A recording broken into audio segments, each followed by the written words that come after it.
Hello everyone, welcome to Gagan's virtual classroom. Today we'll read a very beautiful story, The Last Leaf by O. Henry. ये class 9th की NCERT book moments का 7th chapter है. इस video में हम line by line explanation देखेंगे इस story की एंड लास्ट में हम स्टोरी की थीम डिस्कस करेंगे. तो चलिए स्टार्ट करते हैं.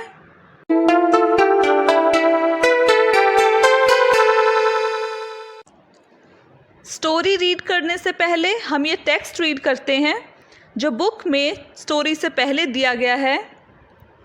It is autumn, the wind is blowing hard and it is raining heavily.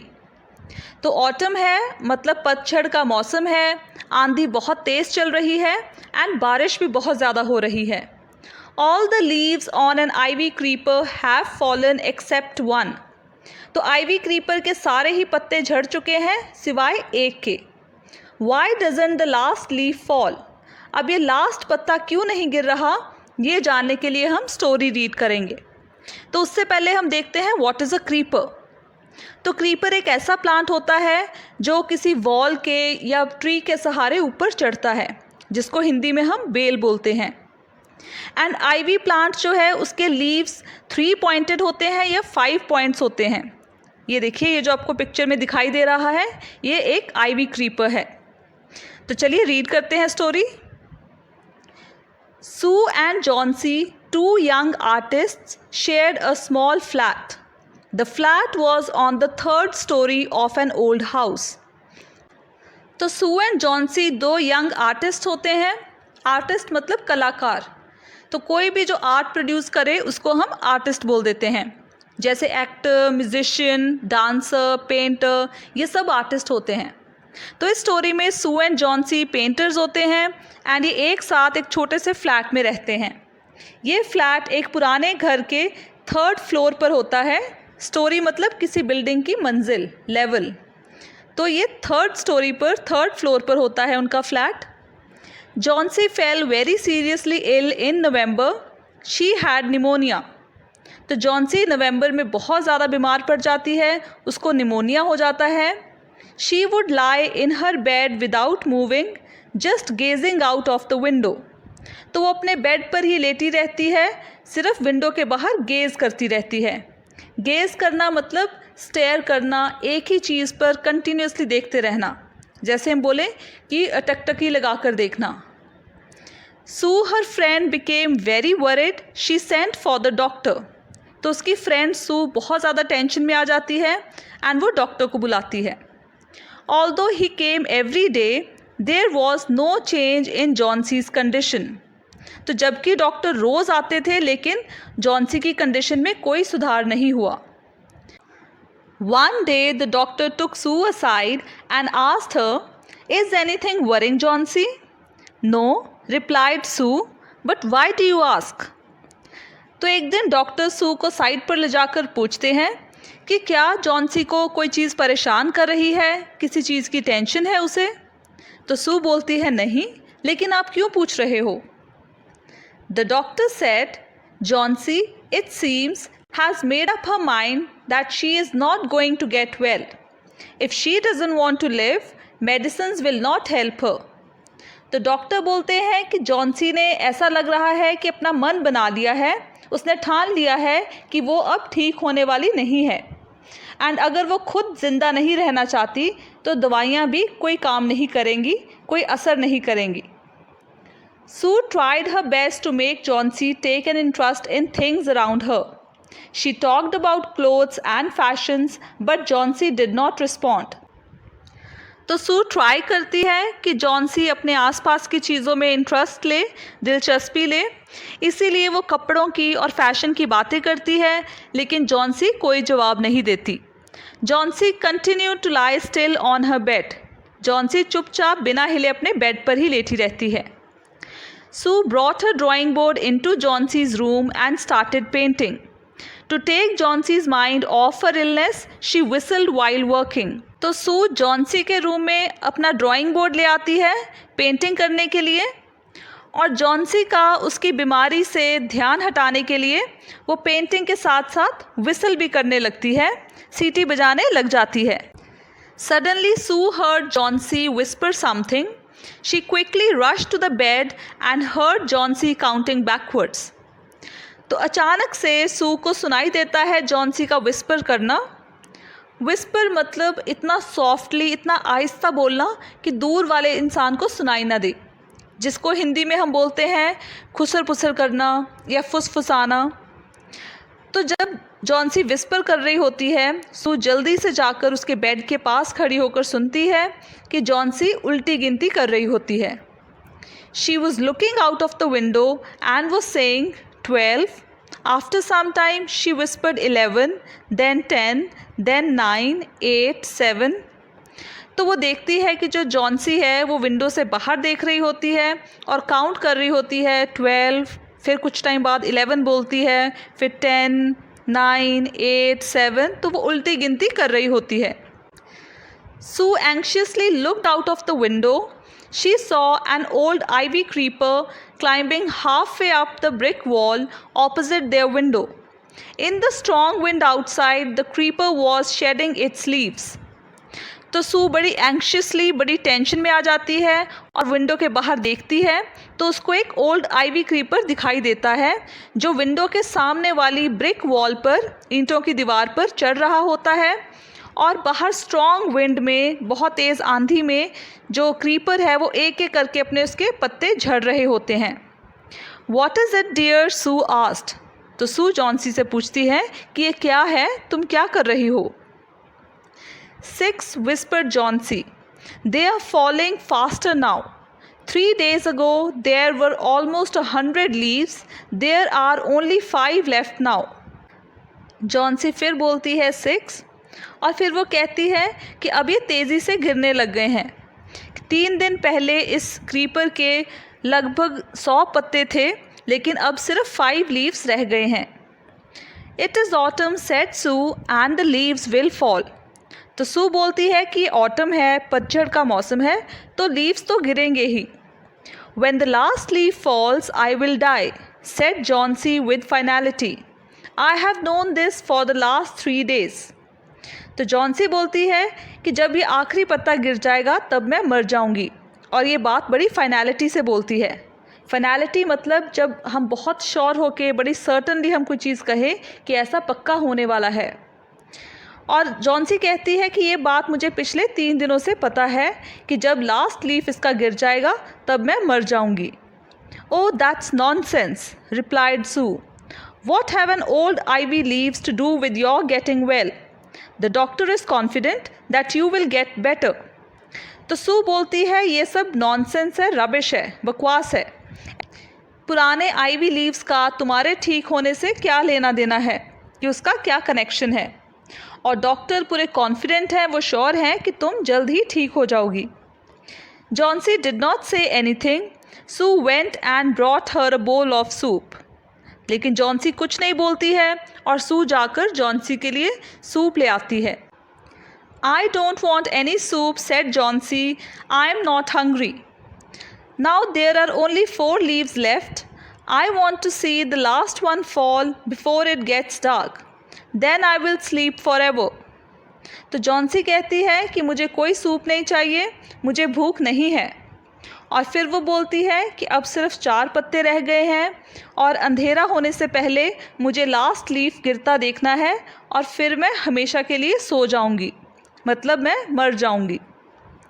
Sue sat on Johnsey's bed, kissed her and said, "You are not going to die." Sue Johnsy के bed पर बैठकर उसको किस करती है और बोलती है कि तुम नहीं मरने वाली. I can't draw the curtain for I need the light. I want to finish the painting and get some money for us. Please, my dear friend, she begged Johnsy, promise not to look out of the window while I paint. तो सू Johnsy को बोलती है कि मैं curtain, पर्दे नहीं लगा सकती क्योंकि मुझे लाइट चाहिए, क्योंकि मुझे पेंटिंग फिनिश करनी है ताकि इस पेंटिंग को बेचकर हम दोनों के लिए पैसे आ सकें. और वो जॉन्सी को रिक्वेस्ट करती है, उसको बोलती है कि जॉन्सी प्लीज़ तुम प्रॉमिस करो कि तुम विंडो के बाहर नहीं देखोगे जब तक मैं पेंट कर रही हूँ. All right, said Johnsy, finish your painting soon, for I want to see the last leaf fall. I am tired of waiting. I have to die, so let me go away peacefully, like one of those poor tired leaves. तो Johnsy कहती है ठीक है, तुम अपनी painting finish कर लो जल्दी से, ताकि मैं लास्ट लीफ गिरता देख सकूं, और मैं वेट कर कर के थक चुकी हूँ, और अब मुझे मरना है, तो मुझे शांति से पीसफुली इन थके हुए पत्तों के जैसे जैसे ये पत्ते गिर रहे हैं एक एक करके, वैसे मुझे भी शांति से मरने दो. Try to sleep, said Sue. I have to paint an old miner. I will call Behrman up to be my model. तो सू जॉन्सी से बोलती है कि तुम सोने की कोशिश करो और मुझे एक ओल्ड माइनर पेंट करना है. Now what is a miner? जो लोग खानों में माइंस में काम करते हैं उनको हम माइनर बोलते हैं. तो सू बोलती है कि मुझे एक माइनर की पेंटिंग करनी है, इसीलिए मैं बेरमन को बुलाती हूँ मेरा मॉडल बनने के लिए कि वो पोज करेगा और मैं उसकी पेंटिंग करूँगी. Sue rushed down. Behrman lived on the ground floor. तो सू जल्दी से नीचे जाती है. बेरमन नीचे ग्राउंड फ्लोर पर रहते हैं. He was a 60-year-old painter. His lifelong dream was to paint a masterpiece, but that had remained a dream. तो बेरमन एक 60-year-old पेंटर होते हैं. उनकी लाइफ की ड्रीम होती है, उनका सपना होता है कि मैं एक मास्टरपीस पेंट करूं, लेकिन अभी तक वो सपना सपना ही रह गया है, अभी उसने ड्रीम फुलफिल नहीं की. Sue poured out her worries to Behrman. She told him how Johnsy was convinced that she would die when the last leaf fell. तो सू अपनी सारी टेंशन बेरमन को बताती है और उसको बोलती है कि कैसे जॉन्सी अपने आप को कन्विंस करके बैठी हुई है, वो पूरा यकीन दिलाकर बैठी है अपने आप को कि वो लास्ट लीफ के गिरने से वो मर जाएगी, कि जैसे ही लास्ट लीफ गिरेगा वैसे वो भी साथ में मर जाएगी. Is she stupid? Asked Behrman. How can she be so foolish? तो बेरमन सू से पूछता है क्या वो बेवकूफ़ है, वो इतनी ज़्यादा बेवकूफ़ कैसे हो सकती है. She is running a high temperature, complain Sue. She refuses to eat और drink and that worries me a lot. तो सू कंप्लेन करती है, वो बोलती है कि जॉन्सी को बहुत ज़्यादा टेम्परेचर है, बहुत ज़्यादा बीमार है, लेकिन फिर भी वो कुछ भी खाने पीने को मना कर रही है और इससे मुझे बहुत चिंता हो रही है. I will come with you and see Johnsy, Behrman said. तो बेरमन कहते हैं ठीक है, मैं तुम्हारे साथ चल के जॉन्सी को देखता हूँ. एंड एक यहाँ पर वर्ड है मास्टरपीस. मास्टरपीस का मतलब होता है किसी भी आर्टिस्ट का सबसे बेस्ट काम. तो यहाँ पर बेरमन का सपना होता है कि वो अपनी लाइफ में सबसे अच्छी पेंटिंग बनाए. They tiptoed into the room. Johnsy was sleeping. तो दोनों सू और बेरमन टिपटो करके रूम में जाते हैं, तो वहाँ जॉन्सी सो रही होती है. टिपटो का मतलब होता है ऐसे बिल्कुल आहिस्ता से अपने टोज़ पर चल के जाना ताकि किसी को पता ना चले, कोई डिस्टर्बेंस ना हो. Sue drew the curtains together and they went to the next room. She peeped out through the window. There was only one leaf on the creeper. तो सू अब कर्टन लगा देती है, बंद कर देती है पर्दे, और दोनों दूसरे रूम में चले जाते हैं. वहाँ से वो विंडो से बाहर देखती है तो वहाँ पर क्रीपर पर सिर्फ एक ही लीफ होता है. It was raining heavily and an icy cold wind was blowing. It seemed as though the leaf would fall any minute now. Behrman did not say a word. He went back to his room. तो बाहर बहुत तेज़ बारिश हो रही होती है और आइसी कोल्ड मतलब इतनी ठंडी हवाएं चल रही होती हैं, और ऐसा लगता है कि जैसे ये पत्ता किसी भी टाइम अब गिर जाएगा. तो ये देखकर बेरमन कुछ नहीं बोलता, वो चुपचाप से अपने रूम में चला जाता है. Johnsy woke up next morning. In a feeble voice she asked Sue to draw the curtains. Sue was nervous. She drew back the curtains very reluctantly. तो अगली सुबह जॉन्सी उठती है और वो बहुत ही फीबल वॉइस में, फीबल मतलब बहुत वीक, कमज़ोर आवाज़ में बोलती है सू को कि वो कर्टन्स हटा दे. तो सू बहुत नर्वस होती है, वो डरी होती है, और वो बड़ी रिलक्टेंटली, बड़ी हेसिटेंटली कर्टन को साइड पे कर देती है. रिलक्टेंटली का मतलब होता है कोई काम को करना लेकिन उसमें करने की इच्छा ना हो, मतलब अपने विशेस के अगेंस्ट जाकर कोई काम करना। तो यहाँ पर सू क्यों डरी होती है? क्योंकि उसे ये डर होता है कहीं जो क्रीपर है उसका लास्ट लीफ भी ना गिर गया हो। Oh, Sue exclaimed as she looked at the vine creeper. Look, there is still one leaf on the creeper. It looks quite green and healthy. In spite of the storm and the fierce winds, it did not fall. तो सू एकदम से देखकर leaf को बड़ी खुश होती है और वो बोलती है, ये देखो वाइन क्रीपर का जो लास्ट लीफ है अभी भी है और ये बड़ा ग्रीन और हेल्दी दिखाई दे रहा है, जबकि इतनी स्टॉर्म आई बाहर, इतनी आंधी तूफान, इतनी तेज़ हवाएं चली, लेकिन फिर भी ये नहीं गिरा। I heard the wind last night, said Johnsy. I thought it would have fallen. It will surely fall today, then I will die.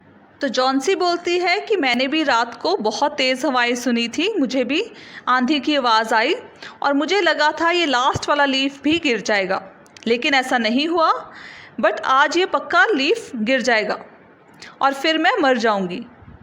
You won't die, said Sue energetically. You have to live for your friends. What would happen to me if you die? तो सू बहुत energetically, मतलब बड़ी enthusiastically, बहुत जोश में बोलती है कि तुम नहीं मरोगे और तुम्हें अपने फ्रेंड्स के लिए ज़िंदा रहना होगा, और मेरा क्या होगा अगर तुम मर गई।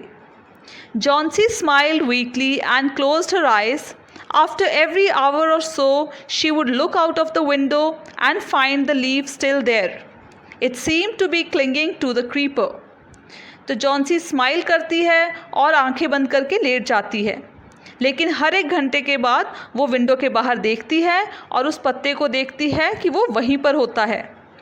ऐसे लग रहा होता है जैसे वो लीफ ने क्रीपर को क्लिंग किया हो। क्लिंग मतलब कि वो क्रीपर के साथ चिपके हुए हो। In the evening there was another storm, but the leaf did not fall. Johnsy lay for a long time looking at the leaf. Then she called out to Sue. तो उसी शाम एक और बहुत तेज़ आंधी आई, लेकिन वो पत्ता फिर भी नहीं गिरा। तो जॉन्सी काफ़ी टाइम उस पत्ते को देखती रही और फिर उसने सू को आवाज़ लगाई। I have been a bad girl. You have looked after me so lovingly and I have not cooperated with you. I have been depressed and gloomy. The last leaf has shown me how wicked I have been. I have realized that it is a sin to want to die. तो Johnsy सू से बोलती है कि मैं बहुत ख़राब लड़की बनी रही, कि तुमने मेरा कितना प्यार से ख्याल रखा, लेकिन मैंने कोऑपरेट नहीं किया, कि मैंने सहयोग नहीं दिया, और मैं हमेशा सैड और उदास रही।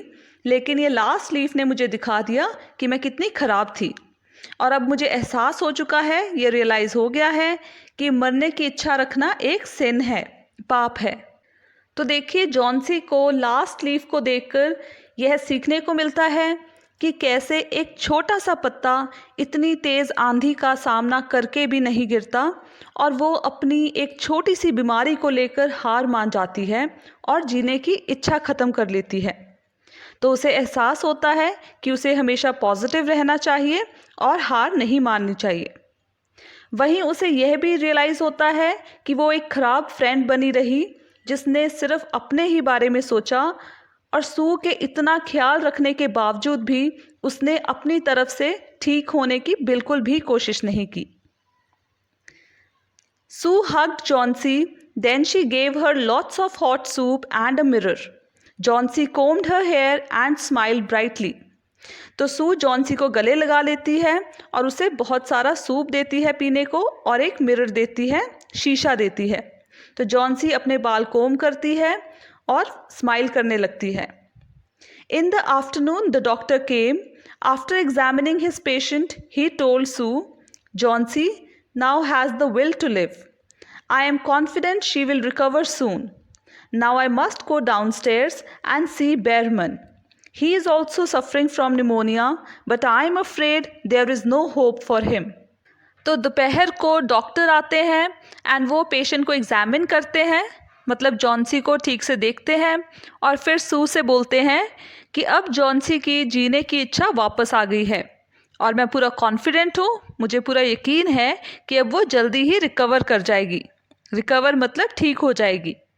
और अब मुझे नीचे जाना होगा बेरमन को देखने के लिए, क्योंकि उसे निमोनिया हुआ है, लेकिन मुझे अफसोस है कि उसके ठीक होने की उम्मीद नहीं है। The next morning, Sue came and sat on Johnson's bed. Taking Johnson's hand in hers, she said, "I have something to tell you. Mr. Behrman died of pneumonia this morning. He was ill for only 2 days. The first day, the janitor found him on his bed. His clothes and shoes were wet, and he was shivering. He had been out in that stormy night." तो अगली सुबह सू आती है, Johnsy के पास बैठती है उसके bed पर और उसका हाथ अपने हाथों में लेकर उसे बोलती है कि मुझे तुम्हें कुछ बताना है कि मिस्टर बेहरमन आज सुबह ही निमोनिया से मर गए हैं, उनकी डेथ हो चुकी है एंड वो सिर्फ 2 दिनों के लिए ही बीमार थे। पहले दिन जेनिटर ने उन्हें देखा था उनके बेड पर। अब जेनिटर होता है वॉचमैन, जो बिल्डिंग की देखरेख और चौकीदारी करता है, उसे जेनिटर बोलते हैं। तो सू बताती है कि जेनिटर ने फर्स्ट डे देखा था बेरमन को उनके बेड पर। उनके कपड़े और शूज़ गीले थे और वो शिवर कर रहे थे, ठंड से कांप रहे थे, और वो उस रात, वो आंधी वाली रात, वो सारी रात बाहर थे। Then they found a ladder and a lantern still lighted lying near his bed. There were also some brushes and green and yellow paints on the floor near the ladder. फिर उन्हें बेरमन के बेड के पास से ही एक lantern मिली जो अभी भी जल रही थी, और साथ में लैडर होती है सीढ़ी। तो बेड के पास एक सीढ़ी भी पड़ी थी और वहाँ पर कुछ ब्रशेस और ग्रीन एंड येलो कलर के पेंट्स भी पड़े थे फ्लोर पर, ज़मीन पर, लैडर के पास। Johnsy dear said Sue, look out of the window, look at that ivy leaf, haven't you wondered why it doesn't flutter when the wind blows? That's Behrman's masterpiece. He painted it the night the last leaf fell. तो सू Johnsy को window के बाहर ivy leaf को देखने को बोलती है और उससे पूछती है कि क्या तुमने ये नहीं सोचा कि इतनी आंधी, इतनी हवा चलने के बावजूद भी ये लीफ फ्लटर क्यों नहीं कर रहा, ये क्यों नहीं हिल रहा? ये दरअसल में बेरमन का मास्टरपीस है, उसकी सबसे अच्छी पेंटिंग है, और ये उसने रात को पेंट की है जब लास्ट लीफ गिर गया था हवा में। तो एक्चुअल में वो जो लीफ था वो बेरमन की पेंटिंग थी, जिसे देखकर जॉन्सी की जीने की इच्छा, उसकी उम्मीद वापस जग गई थी। तो देखिए कैसे बेरमन ने अपनी लाइफ सैक्रिफाइस करके जॉन्सी की जान बचाई, क्योंकि उसी रात जब वो बाहर पेंटिंग कर रहा था, इतनी ठंड में, बारिश में, स्टॉर्मी नाइट में, तो उसी वजह से उसको निमोनिया हो गया और उसकी डेथ हो गई। तो ये बहुत ही अच्छी, बहुत ही ब्यूटीफुल मैसेज देने वाली स्टोरी है। अब हम बात करेंगे इस स्टोरी की थीम की। तो सबसे पहली है friendship. Through out the story हम देखते हैं कि बहुत अच्छे से फ्रेंडशिप दिखाई गई है सू और जॉन्सी के बीच में। स्पेशली सू की फ्रेंडशिप, कि जब वो देखती है कि उसकी फ्रेंड जॉन्सी बीमार है, उसे निमोनिया है, तो वो कैसे हर एक कोशिश करती है उसको ठीक करने की।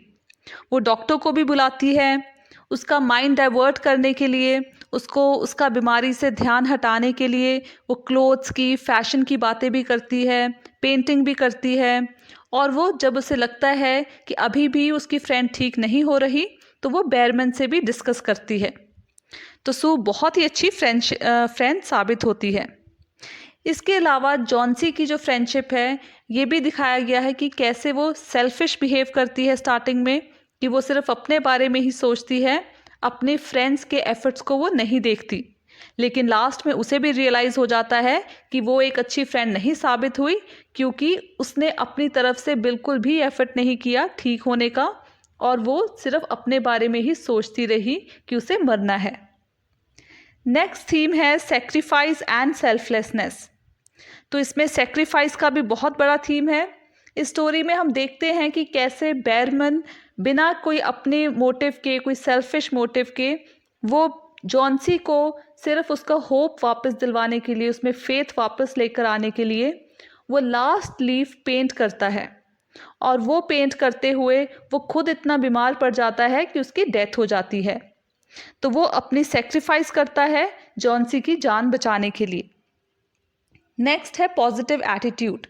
तो ये मैसेज दिया गया इस स्टोरी के थ्रू कि हमें हमेशा पॉजिटिव रहना चाहिए। हम कितनी भी मुसीबतों में क्यों ना हो, लेकिन हमें कभी हार नहीं माननी चाहिए, हमें कभी फेथ होप को लूज़ नहीं करना चाहिए। अगर हम खुद पॉजिटिव नहीं रहेंगे तो कोई भी हमें बाहर से कोई हेल्प मिल जाए, कोई मेडिसिन, कुछ काम नहीं करती। हमें पहले खुद में पॉजिटिविटी लेके आनी होगी। एंड लास्ट हल्की सी थीम इसमें ये भी है, importance of art in our lifes, कि कैसे आर्ट जो है, कला हमारी लाइफ में कितनी इम्पॉर्टेंट है। तो इस स्टोरी में तीनों कैरेक्टर्स सू, जॉन्सी एंड बेरमन तीनों आर्टिस्ट हैं एंड तीनों अपनी लाइवलीहुड अर्न करने के लिए, पैसा कमाने के लिए वो पेंटिंग करते हैं। तो सू जॉन्सी से बोलती है कि उसे पेंटिंग फिनिश करनी है ताकि वो पेंटिंग बेचकर पैसे कमा सके।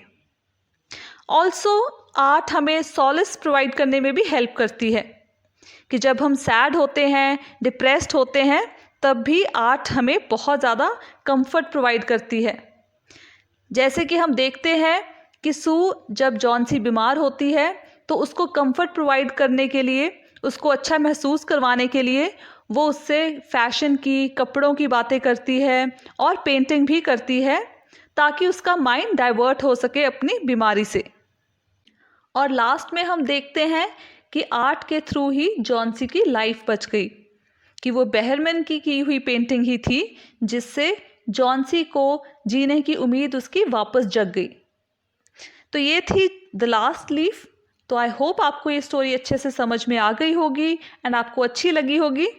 अगर कोई डाउट हो या कोई सजेशन देना हो इस चैप्टर के रिलेटेड तो प्लीज़ नीचे कमेंट सेक्शन में ज़रूर लिखें।